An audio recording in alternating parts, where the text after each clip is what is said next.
Has this ever happened to you? You get to the end of the day, the charge in your battery is about dead, and you go to plug it in to get your phone charged, and you wake up the next morning and discover, lo and behold, it's not charged. No, this is not an infomercial, but I do want to make a point about charging our phones and our relationship with Christ.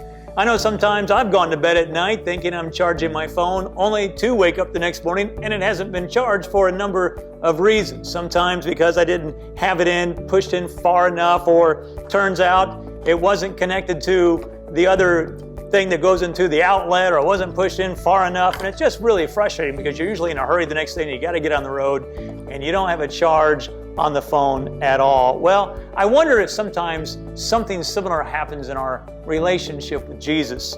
Jesus says in John 15, "I am the vine, you are the branches. If you remain in me and I in you, you will bear much fruit. Apart from me, you can do nothing."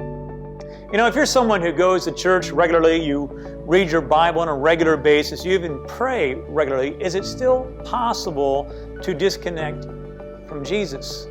Well, surprisingly, the answer is yes.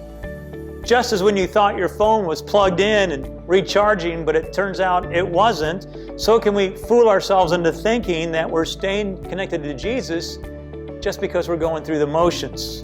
We look connected, we think we're connected, but it turns out we're really not. Staying connected, remaining in Jesus, is about more than going through the motions. It requires more than just looking connected. It requires truly being connected. We stay connected when we come to worship, ready to focus more on Jesus than on ourselves. We stay connected when reading His Word leads to doing His Word, putting His Word into practice. We stay connected when our prayers are more than just the moving of our lips and more the moving of our hearts.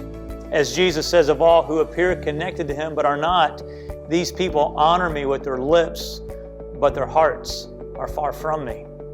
So how do we know if we are connected in our relationship with Jesus Christ? Well, in the same way that you know that you properly connected your phone to the charger. You know it through the life the phone shows. It's recharged. It shows signs of life. Jesus says when we are connected to Him, we too will show signs of life, signs of connectivity. We will bear fruit in our life, especially fruit that is shown as love to others. Jesus says, "I am the vine, you are the branches. If you remain in me and I in you, you will bear much fruit. This is to my Father's glory, that you bear much fruit, showing yourselves to be my disciples." How? Simply love each other, He says. So, check your connection. Fix your eyes on Jesus.